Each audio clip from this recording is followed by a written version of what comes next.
Jadi dalam kehidupan itu tidak akan berjalan sempurna seperti yang ingin kita rasakan. Selalu akan ada perbedaan pandangan. Ya, bahkan dalam kehidupan rumah tangga saja, ya maaf ya, Anda misalnya seorang istri mau kesini saja mungkin masih bisa beda pandangan warna apa untuk jilbab yang dipakai. Ya, dengan suami bisa berbeda. Papa, bagus yang mana ya? Hijau atau kuning? Ah, kayaknya yang hijau deh, gitu kan? Enggak, kayaknya kuning deh, gitu kan? Masih mending ada dua pilihan, begitu dipakai, pink. Bisa berbeda, anak bisa berbeda. Jadi kesan pertama yang ingin dibangun bahwa dalam kehidupan sudah pasti akan ada keragaman pandangan. Dan yang kedua, yang tidak normal, keragaman pandangan itu boleh jadi melahirkan tindakan-tindakan yang kontraproduktif. Mungkin akan mendapatkan celaan.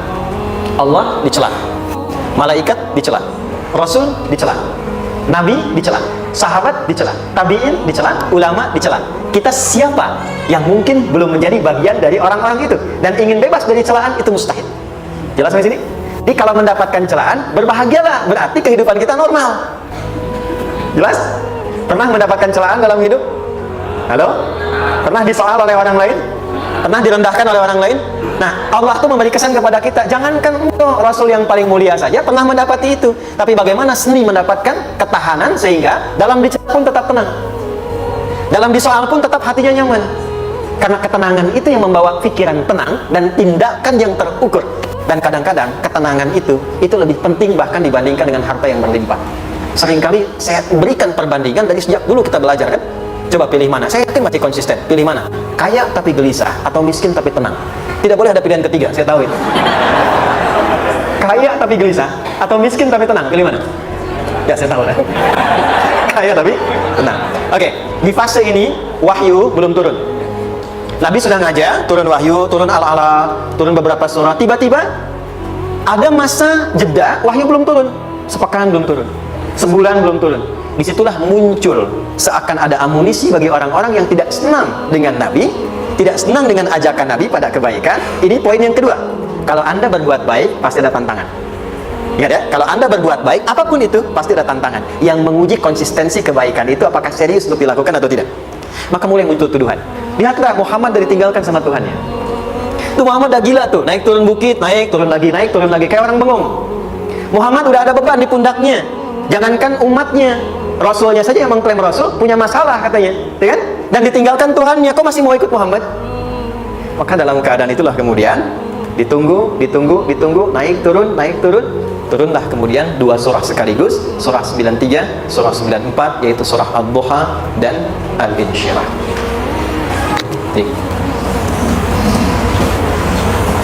Oke. Ini materinya dahsyat ya, penting sekali, saking pentingnya ini cepat habis tuh. Sekali lagi. Jazakallah khair. Ya, kelihatan ya. Baik, yuk pelan-pelan.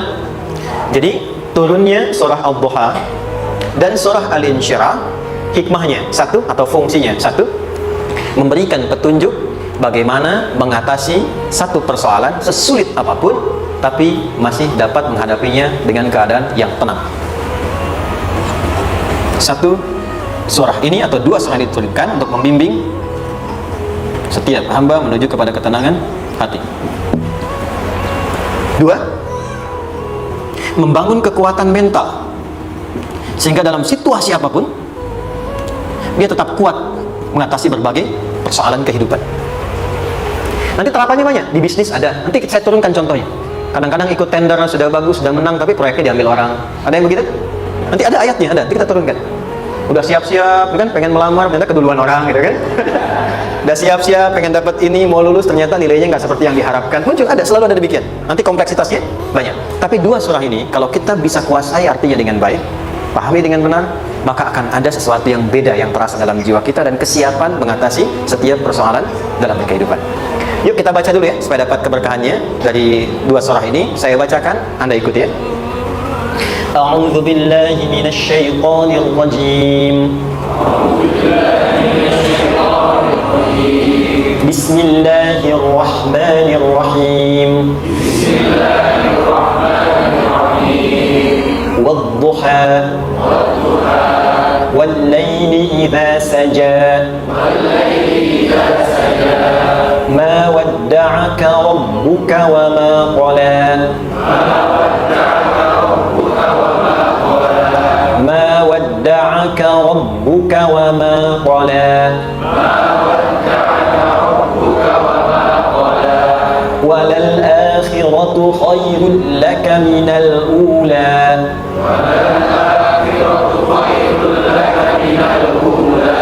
ولسوف يعطيك ربك فترضى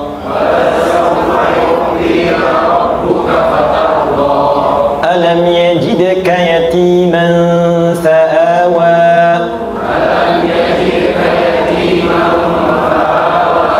ووجدك ضالا فهدى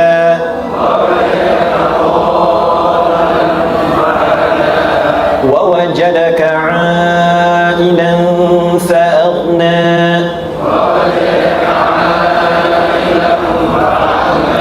فأما اليتيم فلا تقهر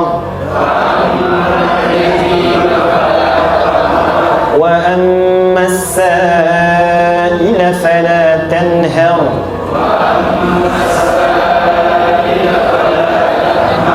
وأما بنعمة ربك فحدث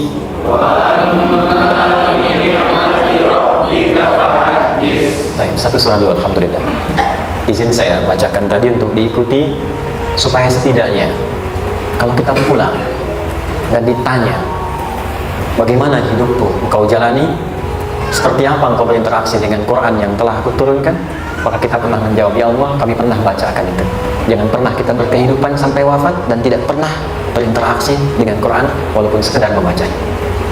Wadduha, aku bersumpah, setiap huruf waw yang berada di awal kalimat di satu surah itu makna utamanya berarti sumpah, ya, kosam, sumpah. Seringkali diartikan demi, ya. Wal asri, demi masa. Wal fajri, demi waktu fajar. Wal laili, demi malam. Intinya sumpah. Sebentar, pelan-pelan. Kalau Allah menyampaikan sesuatu kepada kita, yakin tidak? Saya ulang, yakin tidak? Serius? Hah? Kalau yakin, kenapa tidak dilakukan? Ya, itu pertanyaan besar, ya. Baik, kalau Allah menyampaikan hukumah, tidak bersumpah pun harusnya kita yakin. Tapi kalau Allah bersumpah dalam kaidah ilmu tafsir, berarti ada sesuatu yang sangat penting, yang saking pentingnya akan sangat dibutuhkan oleh setiap hamba, sehingga diminta setiap hamba itu fokus menyimak apa yang mau disampaikan. Bahkan saking pentingnya menyimak itu, Allah bersumpah. Jelas? Jadi kalau teman-teman menemukan di Quran ada ayat dibuka dengan sumpah, berarti ada kasih Allah yang tinggi yang akan disampaikan di ayat itu sampai meminta kita fokus untuk menyimaknya. Ad-duha, untuk memudahkan maknanya, teman-teman, kalau waktu duha itu jam berapa ya? Oke, sebetulnya dimulai sejak matahari itu mulai naik, yang memantulkan, ya, atau menyinari cahayanya itu mulai terasa lembut. Ya, kalau misalnya kita ambil 1,5 jam setelah subuh. Sekarang subuh 4:30 lah, taruhlah 4:30 ya. 1,5 jam itu jam 6 kan? Nah, itu awal duha tuh. Awal duha. Sampai ke pertengahan kurang lebih 9:30, jam 10. Akhir duha jam 11 sampai menjelang ke zuhur. Awal duhanya disebut dengan syuruk namanya. Syuruk. Jadi syuruk itu awal duha. Kalau sudah jam 6 ada cahaya matahari ya. Enak nggak ke tubuh kita itu? Nyaman nggak? Jam 8 enak nggak kalau berjemur ya? Jam 9 enak ya? Nah, ini kata kiasan dalam bahasa Arab. Kalau kita merasakan sesuatu yang enak, nyaman, memberikan manfaat yang banyak, itu orang Arab sering memberikan kiasan dengan waktu-waktu tertentu. Di antaranya duha. Jadi kalau kita menemukan kalimat duha, jangan langsung diartikan ke waktu duhanya. Boleh jadi yang diinginkan adalah makna di balik itu, yaitu semua kenikmatan dan kenyamanan yang didapatkan. Cara mengartikan ini, wadduha, aku bersumpah, kata Allah, ya Muhammad, demi semua kenikmatan yang kau rasakan dalam hidup, seperti engkau merasakan kenikmatan cahaya duha itu. Jelas? Wal laili idza saja, dan aku bersumpah, al-lail, lail itu apa? Malam. Baik, lail turunannya, layali jamaknya, lela, lili, lala, itu malam. Jadi kalau ada ibu leli, ibu malam-malam ya. Al-lail. Oke. Lail itu malam. Malam gelap nggak? Gelap. Tapi kalau gelapnya gulita, tidak ada cahayanya, gelap betul gitu, gelap ya. Misalnya sedang kita dapati misalnya satu momentum padam lampu, padam semua, dan pas gerhana misalnya, gelap sekali. Nah, itu bahasa Arabnya disebut dengan saja namanya. Ya, saja. Wal laili idza saja. Dan malam apabila telah gulita. Zaman Nabi kan nggak ada lampu. ya, belum ada PLN, ya, dan seterusnya. Jadi gelapnya betul-betul gelap. Saya mau tanya sebentar, biasanya kalau situasi gelap itu mudah nggak menemukan benda tertentu? Melangkah mudah atau sulit? Tidak mudah untuk dilakukan, kan?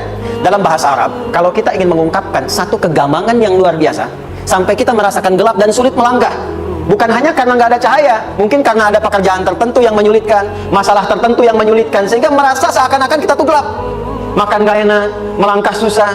Pernah nggak merasakan situasi yang saking beratnya satu beban itu seakan-akan makan nggak mau, melangkahnya berat, ada vertigo, kadang-kadang pusing? Pernah merasakan itu? Itu bahasa Arabnya wal-laili idza saja. Perhatikan kalimatnya, ya Muhammad sallallahu alaihi wasallam, aku bersumpah demi semua kebahagiaan dan kenikmatan yang engkau pernah raih seperti merasakan kenikmatan cahaya Tuhan. Dan mungkin persoalan hidup yang pelik yang membuat engkau merasakan kesulitan seakan-akan merasa di suasana gelap yang gulita. Ma wadda'aka rabbuka wa ma qala. Tanamkan dalam jiwamu yang paling dalam, aku tidak akan pernah meninggalkanmu. Ada suami pulang dari pekerjaan, mendapati istri sedang termenung dan mengalir air matanya. Tiba-tiba suaminya datang mengatakan, hangat sekali pada istrinya, di sampingnya membelainya dan mengatakan, "Ma, demi semua suka yang pernah kita lalui bersama, dan demi duka yang mengalirkan air matamu saat ini pun, tanamkan dalam hatimu yang paling dalam, Papa akan selalu bersama Mama dalam setiap situasi itu." Kira-kira para ibu merasakan itu bagaimana perasaannya? Masa sih? Tapi itu menarik loh. Menarik ya. Jadi kalau teman-teman ngaji surat Yusuf, di surat Yusuf itu laki-laki diilustrasikan dengan matahari, perempuan diilustrasikan dengan rembulan. Ya, inni ra'aitu ahada asyara kaukaba wasyamsa wal qamara ra'aituhum li sajidin. Ayah, aku melihat bulan dan matahari serta 11 gemintang sujud hormat kepadaku. Jadi matahari diartikan itu sebagai laki-laki, suami, ayah. Kenapa disebut matahari? Diilustrasikannya, matahari itu kan menyengat dengan kuat. Kalau kita menjemur, mengeringkan pakaian, melindungi. Tipikal suami itu melindungi. Ada yang ganggu istri, sengat dengan kuat. Ada air mata yang mengalir, hei, keringkan itu sehingga tidak larut air mata mengalir di pipinya. Itu matahari. Sebaliknya rembulan. Rembulan itu kan enak dipandang, bukan bulannya ya. Bukan bulannya. Kalau bulannya kan desainnya nggak sempurna, baik terlihat. Tapi cahaya rembulannya tampil dengan indah, tampil dengan baik, enak dipandang, menenangkan, dan tidak tertukar. Jangan sampai ada istri jadi matahari, suami jadi rembulan. Jelas ya? Dengan kekuatan bulan aku menghukummu, ya kan? Oke. Tahan sampai sini, tahan. Lihat baik-baik. Saya berhenti sampai sini dulu.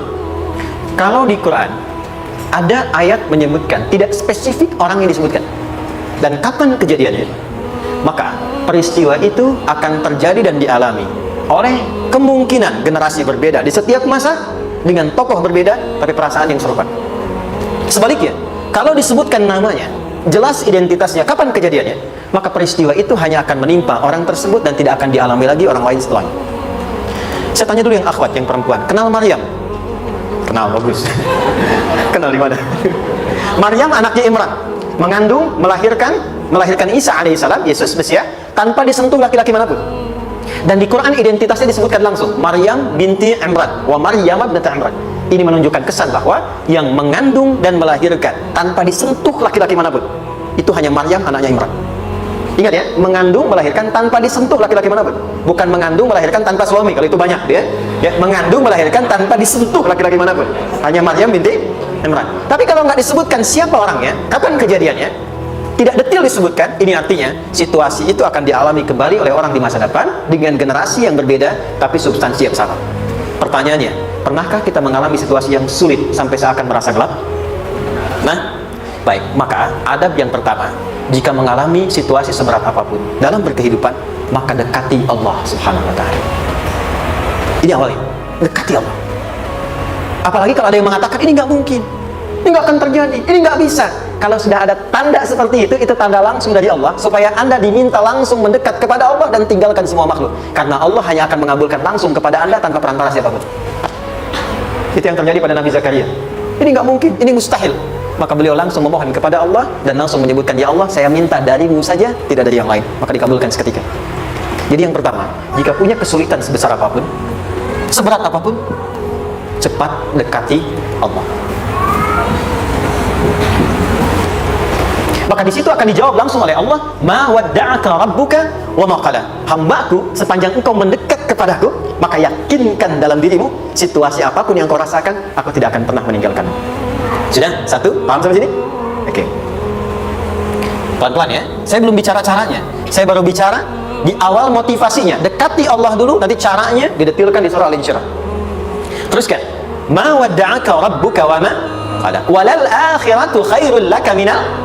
Perhatikan. Hei, seberat-berat bebanmu saat ini, ingat, satu saat akan tuntas. Dan ini pun ujian. Kalau sudah meninggal, gak ada ujian lagi. Dan nanti kehidupan yang sekarang, apapun yang kau pertentangkan, perdebatkan, perselisihan, itu semua akan ditinggalkan. Jadi ternyata Allah mengungkap hakikat kehidupan dunia. Apapun yang diperselisihkan, tuh unik ya. Orang berselisih pada yang akan ditinggalkan. Aneh nggak? Ada orang berebut makanan, kan? Rebutan sampai berkelahi dan sebagainya. Pada akhirnya makanan yang diperebutkan itu pun akan ditinggalkan.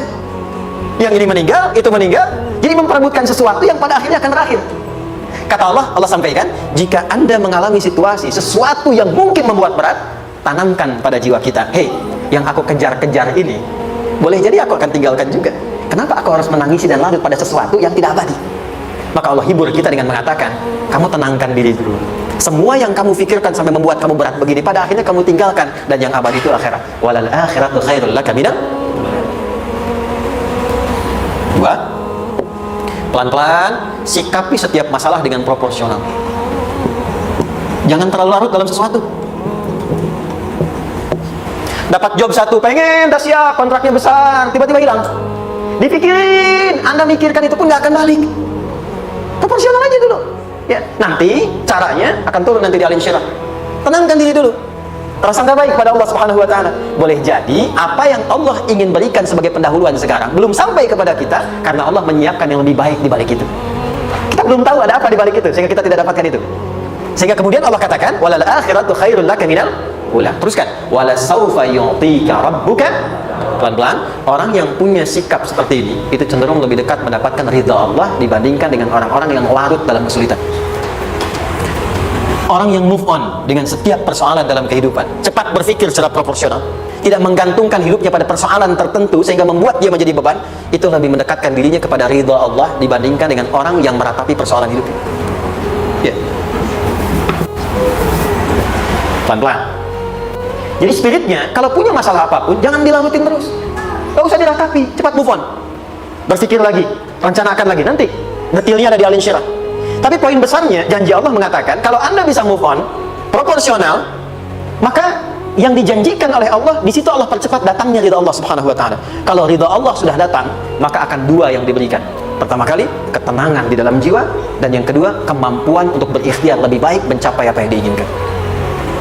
Satu, kalau ridha Allah sudah diberikan pada seorang hamba, yang pertama diberikan ketenangan dalam jiwa. Bukan dunianya dulu. Bukan apa yang Anda ingin harapkan dulu.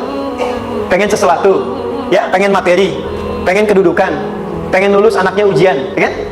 Tiba-tiba terjadi sesuatu, diratapin, alih-alih meratap, alih-alih membuat status, alih-alih menyulitkan diri, kata Allah, terima dulu proporsional. Setelah itu dekatkan diri kepada Allah, turun ridha Allah, begitu turun yang pertama diberikan ketenangan kepada hati. Tenang dulu. Kalau sudah tenang, nanti dibimbing menyelesaikan apa yang sedang dihadapi itu. Itu poin yang ketiga. Pelan-pelan. 4. Kita masuk ke detail sekarang. Perhatikan baik-baik, ini yang paling menarik. Alam yajidka yatiman fa'awa. Muhammad SAW, bukankah dulu engkau yatim? Punya banyak masalah? Aku selesaikan juga. Ayahmu meninggal sebelum lahir, ada ibu. Ibu meninggal, ada kakek. Kakek meninggal, ada paman. Ya kan? Ada teman yang menemani Sayyidah Khadijah, teman yang setia, semua kebutuhan tersedia. Artinya apa? Perhatikan baik-baik. Kalau Anda punya masalah sekarang, jangan sampai melupakan yang dulu-dulu pun pernah tuntas Allah selesaikan. Jadi kalau sekarang sedang punya persoalan, jangan sampai satu masalah ini membuat Anda kehilangan harapan dan kehidupan. Sementara Anda sadar, dulu pun banyak masalah kok selesai juga. Kenapa dengan yang satu ini kita harus jatuh? Sekarang usia berapa? 20, 30, 40, 50. Sekarang usia 50 tahun, ada masalah, baru 5 menit datang, sudah merasa jatuh. Yang 50 tahun ke belakang yang banyak selesai itu kita nilai atau tidak? Maka kata Allah, seperti yang dulu pernah aku selesaikan ribuan masalah itu, yang sekarang pun mudah aku tuntaskan. Jelas? Nah, secara psikologi, orang-orang yang selalu bertindak seperti itu akan selalu punya harapan lebih tinggi untuk menyelesaikan persoalannya. Jadi kalau sedang punya masalah, pikirkan, yang dulu juga selesai, masa yang sekarang nggak selesai. Itu prinsipnya. Secara psikologis demikian. Jelas ya? Oke. Wa wajadaka dhallan fahada. Muhammad, dulu engkau pernah mengalami melihat masyarakat banyak berbuat yang tidak baik, aku berikan petunjuk. Kuncinya fahada di situ. Orang yang punya motivasi kuat dan keyakinan untuk bisa menyelesaikan persoalannya, maka dia akan lebih cepat mendapatkan petunjuk Allah untuk mendapatkan solusi terbaik. Ada, sini. Saya agak cepat ya, mohon izin. Wa wajadaka 'ailan fa'aghna. Bahkan, maaf, bukan sekedar selesai. Kalau perlu saya bikin kaya, kata Allah. Aghna itu kalau ilmunya luas. Kalau harta, hartanya banyak. Kalau kedudukan, kedudukannya tinggi. Hei, engkau yang sedang mengejar kedudukan, aku tahan sebentar karena ada yang nggak bagus untukmu di sini. Tapi kalau kamu terima, aku angkat itu lebih daripada apa yang kamu harapkan. Kamu pengennya bintang 2, aku naikkan sampai bintang 4. Kalau perlu 5 sekalian. Hei, kamu yang in kampus di sini, aku tahan. Bahasa kamu nggak lulus, kamu nangis, kamu mengadu, kamu datang pada orang tuamu. Orang tua mulai protes, mulai curhat macam-macam. Terima dulu. Mungkin di sini ada yang tidak baik seperti doa ibumu yang sering memohon, ya Allah, jangan sampai anakku berbuat yang salah, jangan sampai terjebak narkoba, jangan sampai terbawa tawuran. Di sini ada yang kurang tepat untukmu. Kalau kamu ridha, kamu terima, kamu proporsional, bahkan aku pindahkan ke kampus yang lebih baik yang tidak kamu bayangkan sebelumnya. Di orang-orang yang selalu menerima apa yang Allah ujikan dan ridha dengan itu, maka Allah akan angkat derajatnya bahkan melebihi ekspektasi dirinya. Paham? Kalau sudah seperti itu, maka lihat ujung ayatnya. Lihat ujung ayatnya. Fa ammal yatima fala taqhar. Hei, maka jangan pelit berbagi kepada orang lain. Share. Kalau sudah sukses, share. Berbagi, bukan hanya materi, bagi ilmunya, ya, bagi kebahagiaannya. Wa ammas sa'ila fala tanhar. Jangan sampai nunggu orang minta. Kalau lihat ada kawan yang butuh, sekarang Anda sukses. Tapi boleh jadi kesuksesan Anda itu tangganya dari teman-teman Anda. Kalau sudah teraih ke atas, lihat lagi anak tangganya ke bawah. Ajak teman, jangan ditunggu minta. Ajak, bawa dia, berikan peluang. Jangan sampai dia minta, apalagi Anda bentak-bentak. Aku kan yang dulu bantu kamu. Jangan sampai keluar kata-kata itu. Kamu bisa naik di atas karena aku kan yang dulu bantu kamu. Kamu bisa jadi pemeran utama karena aku yang rekomendasikan. Karena aku yang dorong kamu. Bisa. Jangan sampai keluar kata-kata itu. Apalagi langsung keluar tidak. Ini karena ilmuku saja misalnya. Kalau itu bisa dilakukan dengan baik, lihat ujungnya. Wa amma bi ni'mati rabbika fahaddits. Maka semua nikmat yang dirasakan akan mudah untuk diimplementasikan dan disyukuri. Jadi semua nikmat itu bukan cuma dirasakan. Jadi membagi semua nikmat itu adalah rasa terbaik untuk menikmatinya. Maaf ya, Anda kalau punya makanan, dimakan sendiri. Dengan dibagi sama-sama, kira-kira rasa nyamannya yang pertama atau yang kedua? Kedua. Makan sendiri, enaknya sendiri kan? Tapi ketika ada teman berbagi dan tahu, oh enak ya, nyaman ya, ada kebahagiaan, ada ngobrol, ada tertawa, ada kebersamaan, itulah inti nikmat yang sesungguhnya. Wa amma bi ni'mati rabbika. Ternyata masalah yang diberikan bukan ingin memberikan beban, tapi ujungnya, endingnya supaya Anda bisa mendapatkan nikmat berkualitas yang bisa dibagi. Lihat surat Ad-Duha itu jangan cuma lihat awalnya, lihat ujungnya. Ternyata ketika seseorang mendapat masalah, seberat apapun, itu bukan ingin membebani, tapi ingin meningkatkan kualitas hidupnya supaya mendapatkan nikmat yang lebih besar dan merasakan nikmatnya itu dengan berbagi. Itu poin. Jadi kalau sampai sini kita paham, dan kita beri nama misalnya dengan fikih ujian. Jadi kalau desain ujian ini, sistematikanya kita pahami, maka tidak ada alasan untuk mengeluhkan persoalan. Jadi melihat masalah itu bukan sebagai beban, pada akhirnya melihatnya sebagai tangga untuk mencapai kebahagiaan. Jelas sampai sini? Baik, kalau sudah seperti ini, ingin punya masalah atau tidak ingin punya masalah? Tidak. Ingat ya, jadi kalau anak pulang bawa masalah, dilihatnya jangan beban. Oh, Allah ingin menaikkan kualitas pada anak saya, yang dengan itu menjadikan ia mendapatkan nikmat yang belum pernah didapati. Kalau rumah tangga sedang ada masalah, jangan banyak diperseterukan, tapi direnungkan sejenak. Oh, Allah ingin meningkatkan kualitas rumah tangga ini sehingga kita bisa mendapatkan nikmat yang tidak pernah didapati sebelumnya. Makanya nikmat berumah tangga itu yang terbesar selalu bertambah ketika menyelesaikan masalah. Silahkan cek. Kalau sedang ada masalah berseteru kan, tapi setelah selesai kan jadi lebih nikmat ya. Ya, lebih senang lagi, lebih cair lagi, lebih bahagia lagi, lebih mendukung lagi. Ternyata ada nilai-nilai kebaikan yang tersimpan yang belum disadari sepenuhnya. Pertanyaannya, kadang-kadang mudah diucapkan tapi tidak mudah mempraktekkan. Bagaimana itu semua bisa ditempuh dengan baik sehingga ketika mengalaminya kita bisa tenang menghadapinya. Maka turunlah surah Al-Insyirah. Saya cepat.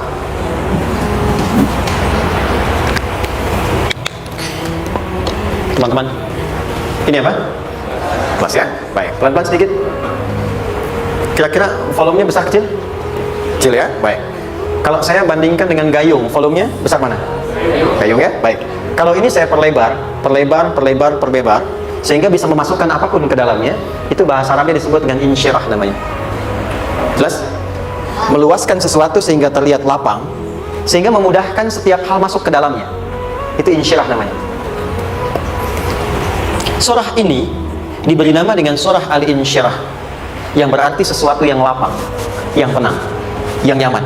Yang diharapkan dengan keadaan hati yang lapang, nyaman, tenang itu, segala persoalan yang dihadapi dalam kehidupan akan mudah diterima dan tidak berdampak besar dalam menyikapinya. Maka bagaimana kemudian Allah memberikan turunan-turunan petunjuk supaya apa yang diharapkan ini bisa tercapai? Satu, izin mengilustrasikan, saya kasih cerita sebentar. Ada seorang anak muda, kisah ini sangat viral, hampir setiap kita bisa mendapatinya. Datang kepada seorang kakek tua di sisi danau yang jernih sekali airnya. Dia berkeluh kesah tentang persoalannya. Dia katakan, saya punya masalah begini. Berat sekali terasanya. Kakek itu kemudian permisi, dia hanya membawa 2 genggam garam. Kemudian beliau bawa 1 gelas, ilustrasinya seperti ini. Dimasukkanlah kemudian garam itu ke gelas itu. Lalu diambil 1 gelas air yang jernih tadi, dengan garam segenggam. Kata beliau, minum. Pemuda itu mengatakan, wah, asin, minum aja deh. Lalu ketika diminum, langsung ditumpahkan. Dia muntahkan, asin katanya. Lalu setelah itu kakek yang tadi melepaskan segenggam sisanya, dilempar ke danau tadi yang luas. Lalu diambil lagi dengan gelas yang sama. Sekarang minum. Bagaimana rasanya? Segar, enak, nyaman. Itulah hatimu. Kalau hatimu sempit sesempit gelas ini, maka masalah sekecil apapun akan selalu menghadirkan kesulitan seperti engkau menelan garam tadi. Tapi kalau hatimu luas, sebesar apapun masalah, tidak akan pernah berdampak pada dirimu kecuali engkau mampu menyusun rencana untuk mengatasinya. Kelapangan hati yang membuat diri kita mampu menerima persoalan apapun, itu yang disebut dengan insyirah. Makanya dulu tahun 90-an ada sinetron Hati Seluas Samudra, gitu ya. Saya pernah tahu itu. Sama anaknya diapa-apain juga, oh masih aja ya, menerima gitu. Dulu siapa ya? Jeremy Thomas dan lain-lain ya. Saya kira ada itu. Ya, saya kira itu ya. Saya pernah lihat sejenak. Saya jarang-jarang nonton gitu. Pernah lihat aja. Saya senang riset. Jadi kalau riset itu ada riset dakwah, ada riset materi. Saya teman-teman yang musik gitu ya. Saya tidak terlalu dekat dengan musik karena saya di Quran gitu. Tapi untuk mengetahui hukum musik itu bagaimana, saya riset. Sampai ke notasi saya tahu. C D F G A B C G A B C D F is G D F is G A B C D A B C D F is G A F is G A B C D E B C D F is G Ice B is G Ice B cis dis ice fish cis dis ice fish G Ice bis cis, gitu kan ya? Ya, tapi kalau diminta piano, gitar, saya nggak bisa. Ya, tapi untuk menentukan hukum, nah kita bisa paham gitu. Misalnya boleh nggak baca Quran pakai langgam Jawa gitu kan? Nah hukumnya apa? Nanti dari teori itu muncul. Ya, paham ya? Nah, oke, balik sini. Perhatikan baik-baik. 1, saya agak cepat. Ini ditafsir langsung turun Al-Insyirah. Yang pertama, alam nashrah laka sadrak wa wada'na anka wizrak alladhi anqadha dhahrak. Tahan sampai sini dulu, 3 ayat. Saya mulai dari ayat kedua dan ketiga. Perhatikan baik-baik. Wa wada'na anka wizrak alladhi anqadha dhahrak. Artinya apa? Artinya satu beban yang diletakkan di pundak yang berpengaruh kepada semua bagian tubuh. Kita pernah melakukan atau melihat yang angkat beban ya? Beban kan semakin berat diangkat, semakin terasa ke bagian tubuh ya, ke semuanya. Nah itu namanya wizrak alladhi anqadha dhahrak. Beban yang dipikul yang berat sekali sampai semua merasa. Makanya jadi satu ungkapan dengan mengatakan dia sedang memikul beban yang sangat berat. Sampai kepalanya pusing, tidur nggak nyaman, miring kanan, miring kiri. Itu namanya ya alladhi anqadha dhahrak. 1. Saya percepat, akan ada satu masa dalam hidup setiap hamba merasakan satu persoalan yang seakan-akan beban berat yang dipikul sampai merasa kesulitan dari ujung kepala sampai ujung kaki. Siapapun itu. Jujur ya, setiap kita tanyakan pada diri sendiri. Setiap kita yang ada di sini, saya yakin pasti pernah atau bahkan akan mengalami satu peristiwa yang merasakan beban berat sampai seakan-akan ujung kepala sampai ujung kaki merasakan sakitnya. Ada yang sudah mengalami atau bahkan nanti akan ada yang melalui. Perhatikan baik-baik. Teruskan ayatnya, wa rafa'na laka. Perhatikan, kalau ada yang sedang merasakan itu, yakinlah kata Allah, pada saat itu sesungguhnya Allah sedang mengangkat derajatnya dan meningkatkan kualitas hidupnya untuk mencapai sesuatu yang istimewa yang belum pernah diraihnya. Dari sini kita buat persamaan ujian. Perhatikan, berbanding lurus dengan harapan, banding lurus dengan solusi nanti pada akhirnya. Fokus. Lulus di sini, insya Allah setiap persoalan akan lebih mudah untuk diatasi. Ujian, seberat apapun yang sedang kita alami, tidak akan pernah diberikan kepada kita oleh Allah, kecuali ternyata hikmahnya untuk mengabulkan harapan-harapan besar yang sebetulnya kita mintakan. Jujur ya, setiap kita kan sering punya permohonan ya, sering berdoa ya. Ya Allah, minta ini, minta itu, minta ini, minta itu, ya kan? Nah, cara Allah mengabulkan harapan kita itu, yang pertama, jalurnya lewat ujian. Karena semua kesuksesan itu desain dasarnya adalah melewati ujian. Coba, anak-anak kita yang sedang sekolah itu, apa mungkin diwisuda dengan penuh kebahagiaan kalau nggak mengalami ujian? Hah? Lewat ujian dulu kan? Dia belajar dulu, ujian dulu, ngatasin soal dulu, lulus, baru wisuda. Apakah mungkin akan dapat IPK 4 yang diharapkan kalau tidak mengalami ujian? Belajar dulu, ya kan? Ada waktu, sempat dia bangun malam, siang, dan seterusnya, belajar, keringat, dan sebagainya, baru bahagia kan? Dan ternyata belajar itu untuk diwisuda. Sebab kalau kita tidak belajar, mustahil dapat wisuda. Kalau tidak lewat ujian, mustahil dapat ijazah. Karena ternyata harapan itu, hukum dasarnya dalam berkehidupan, bisa diraih dengan melewati ujian. Ini poinnya. Jadi mohon, kalau sedang mengalami sebuah peristiwa dan kita harus menghadapi itu, coba renungkan, sebetulnya pernah berdoa apa sampai kita mengalami itu, sehingga dengan jalan itulah sebetulnya Allah ingin mengabulkan harapan yang dulu pernah kita mintakan. Jelas? Oke, satu. Yuk turunkan rumus ya pelan-pelan. Quran surah kedua ayat 286. Ini kesini dulu, baru nanti kita balik lagi. 2 Al-Baqarah ayat 286. La yukallifullahu nafsan illa usaha. Tahan sampai sini, lihat baik-baik. Hukum yang pertama, hukum pertama, Allah tidak mungkin menguji seorang hamba di luar batas kemampuannya. Di kaidah yang pertama tadi, kalau kita sedang diuji, sebetulnya ada harapan dan doa yang pernah kita mohonkan dan Allah ingin mengabulkan itu, jalan pertama ialah ujian. Tapi adilnya Allah, tidak akan pernah kita diuji kecuali sesuai dengan kemampuan kita. Jadi kalau nggak mampu, nggak mungkin diberikan ujian. Ingat ya, kalau tidak mampu, tidak mungkin diberikan ujian. Artinya harapan yang kita mohonkan pun akan sesuai dengan kemampuan kita. Jadi kalau kita minta sesuatu nggak mungkin bisa menggunakannya, nggak akan dikasih. Nah, balik ke sini untuk memberikan ketenangan kepada hati kita. Kalau sedang menerima persoalan, setelah kita mengatakan, oh ini mungkin ada harapan yang ingin saya dapatkan, jalannya lewat sini. Untuk memberikan ketenangan kepada hati, begitu persoalannya tiba, langsung katakan pada diri kita, saya pasti bisa menjalaninya. Mustahil saya diuji kalau nggak mampu menjalaninya. Itu bahasa singkatnya. Ingat ya? Kalau ingin mudah menyelesaikan persoalan, kata Quran, setiap ada ujian, langsung katakan pada hati kita, insya Allah bisa. Nggak mungkin saya diuji kalau saya nggak sanggup. Jelas? Dan tanamkan itu pada hati yang paling dalam. Ini nggak mudah. Kalau cuma disimpan di pikiran, jadi beban. Tapi kalau Anda tanamkan dalam hati, seberat apapun masalahnya, pasti saya sanggup, pasti saya bisa. Pernah lihat dulu ada acara 90-an Benteng Hattori? Benteng Takeshi ya? Takeshi ya? Itu kan artinya kan bisa jawab ya.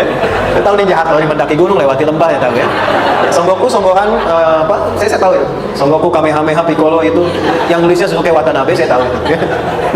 Benteng Hattori, balik lagi ya. Benteng Takeshi ya. Puncaknya kan main pakai itu kan, pakai tanknya dan sebagainya. Tapi pernah ingat gak satu episode itu? Begitu akan bertarung, kan selalu ada motivator di samping itu mengatakan, ayo kamu bisa, gitu kan? Wah, namanya. Dia nggak ngaji Quran tuh, kita punya ayatnya. Pernah nggak? Buka lagi ya dulu ya. Oke. Korea, kenapa bisa nyusul Jepang? Salah satunya, waktu Jepang itu maju, setiap di Korea itu ditanamkan dari mulai anak-anak TK-nya. Kita harus daripada Jepang, harus lebih daripada Jepang. Sejak anak-anak TK. TK itu ditanamkan betul. Kita bisa, kita dari TK. Sehingga ketika di sana bikin Honda, sini Hyundai. Hyundai kan dibacanya Hyundai, ya kan? Sana Honda, sini Hyundai gitu. Di apapun yang dibuat Jepang, Korea harus lebih unggul. Itu ditanamkan dari awal. Bisa. Kita itu sekarang punya ayatnya. Jadi kalau sedang punya masalah seberat apapun, katakan pada diri kita, insya Allah bisa. Gak mungkin diuji kalau nggak salah. Bisa insya Allah. Bisa. Kenapa mah? Bisa. Jelas? Oke. Sudah di situ, teruskan, lanjutkan. Warafa'na laka dzikra. Teruskan. Fa inna ma'al usri. Nah, ini poin terbesarnya. Fa inna ma'al usri yusra. Fa huruf yang menunjukkan sesuatu berlangsung dengan cepat. Inna di ilmu nahwunya berbunyi begini, di gramatikal bahasa Arab. Harfun nasbin wa taukidin. Tansibul isma wa tarfa'ul khabara. Mabniun 'alal fathi la mahalla lahu min al-i'rab. Paham? Tidak.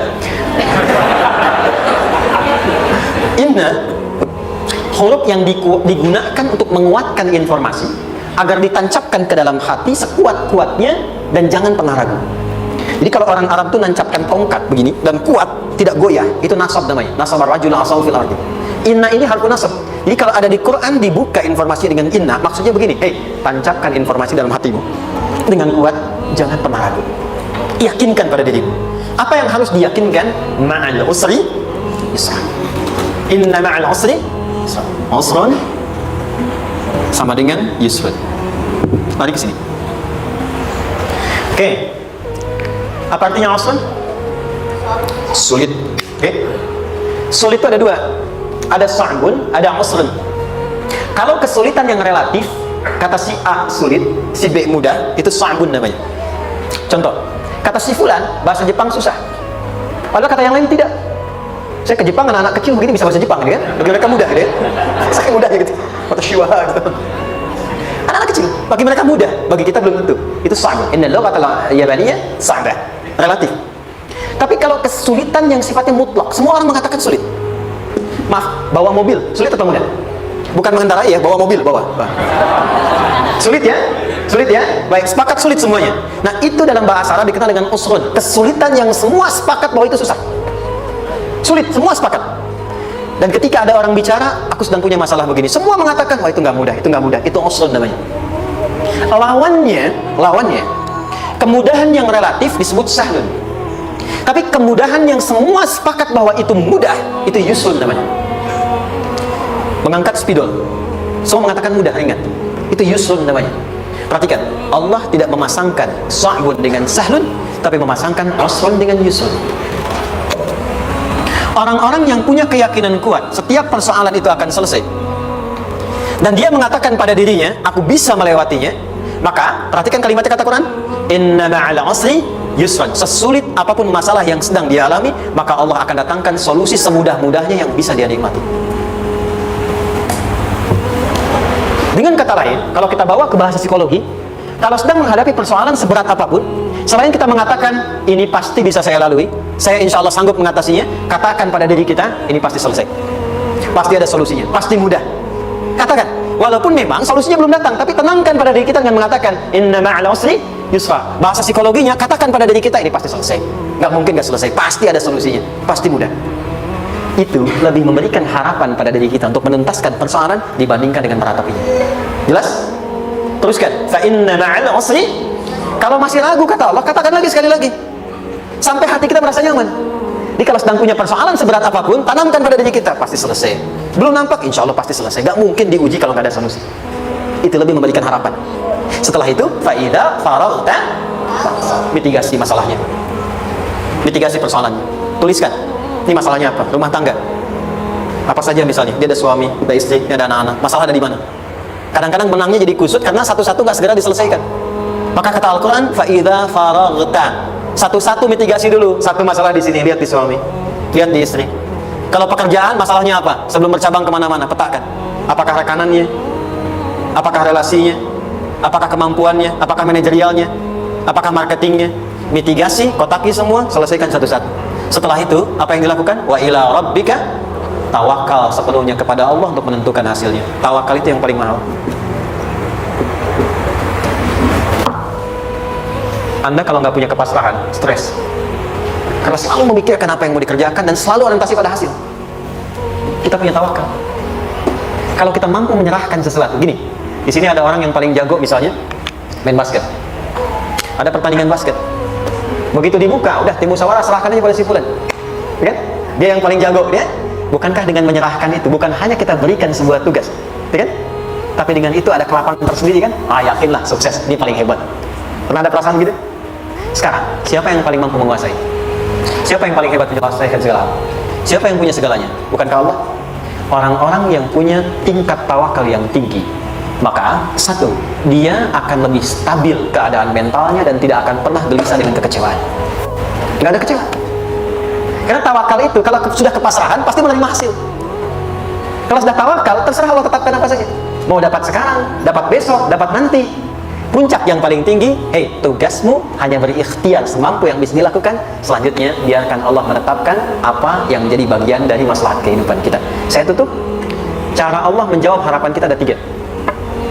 1, memberi langsung apa yang kita mintakan. 2, menunda itu sampai kita siap menerimanya. 3, mengganti apa yang kita inginkan dengan apa yang kita butuhkan. Saya ulang ya. 1, memberi langsung apa yang kita mohonkan. Misal, ya Allah, saya ingin A misalnya, anak saya pengen ke ITB. Tapi nggak mungkin tiba-tiba langsung masuk ITB kan?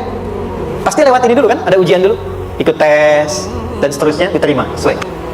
2, kadang menunda sesuatu sampai dia sanggup menjalaninya. Anda punya anak usia 5 tahun, pengen diberikan motor. Anda mampu untuk memberi motor, dikasih nggak? Tidak. Sampai dia sanggup mengendarai motor, baru Anda berikan. Terkadang ada yang kita minta sekarang tidak didapati sekarang, tapi ternyata tahun depan kita dapat. Kita harus sadar bahwa anugerah yang kita dapatkan tahun depan itu sebetulnya adalah hasil doa kita di tahun ini. Pernah dengar nggak kisah viral? Nabi itu berdoa baru dikabulkan setahun setengah, setahun 6 bulan. Padahal itu Nabi loh. Kiblat pertama kita kemana? Palestina kan? Baitul Maqdis kan? Nabi berdoa, mohon terus nengok ke langit. Al-Baqarah 144, minta. Jawabannya turun setelah setahun setengah, setahun 6 bulan. Ada yang mengatakan di tafsir setahun 8 bulan, baru dikabulkan setelah setahun setengah. Padahal kurang soleh apa Nabi? Nabinya siap, mungkin umatnya yang belum siap. Nabinya siap, tapi ada tantangan di masyarakat yang tidak mudah, yang mungkin bisa meruntuhkan dakwah. Baru dikabulkan setahun setengah, ketika semua umatnya sudah bisa siap menerima itu. Boleh jadi apa yang diminta orang tua sekarang, terkabulnya mungkin belasan puluhan tahun pada anaknya yang nomor sekian. Tahu Imam Syafi'i? Imam Syafi'i itu kan nama aslinya Muhammad, bapaknya Idris, kakek yang ke atas yang ketiga namanya Syafi'i. Kenapa disebut Imam Syafi'i? Dinisbatkan pada kakek yang ke atasnya. Ternyata kakeknya ini seorang ulama besar, saleh, memohon kepada Allah. Setiap di keturunannya ada yang bisa menggantikan lebih soleh, lebih baik lagi. Ternyata yang didapatkan bukan dari anaknya, tapi generasi keturunan yang kesekian. Anda belum sekarang bisa hafal Quran, misalnya Anda bermohon berdoa, boleh jadi yang hafal mungkin bukan di anak, bisa di cucu, bisa di bagian keluarga yang lain. Maka terkadang tawakal itu tidak hanya memberikan hasil yang cepat, tapi memberikan keindahan yang terasa tertunda, tapi melengkapi kebahagiaan yang dirasakan. Penutupnya, boleh jadi minta ke ITB, diterimanya di Unpad. Minta motor, dapatnya mobil, kalau itu senang luar biasa. Minta mobil, dapatnya motor, kan? Ternyata kadang-kadang misalnya yang terakhir saya tutup, Allah mengabulkan apa yang kita butuhkan, bukan apa yang kita inginkan. Anak Anda sakit dibawa ke dokter, kata dokter jangan dulu makan jeruk. Maka Anda pulang, dia minta jeruk, Anda berikan apel. Saya nggak mau apel, Mak, saya pengennya jeruk. Gak apa-apa, Nak, ini apel rasa jeruk misalnya kan. Anda berikan. Ternyata apa? Bukan ingin menyakiti dan tidak mengabulkan keinginan anak, tapi lebih memberikan apa yang dia butuh. Kadang-kadang maaf ya, teman-teman mintanya proyek A, udah capek, di situ nggak dapat, dapatnya di yang lain. Teman-teman, itu Allah berikan sebetulnya hasil ikhtiar Anda yang sebelumnya, cuma dikasih yang lebih baik yang tidak Anda pernah bayangkan masalah.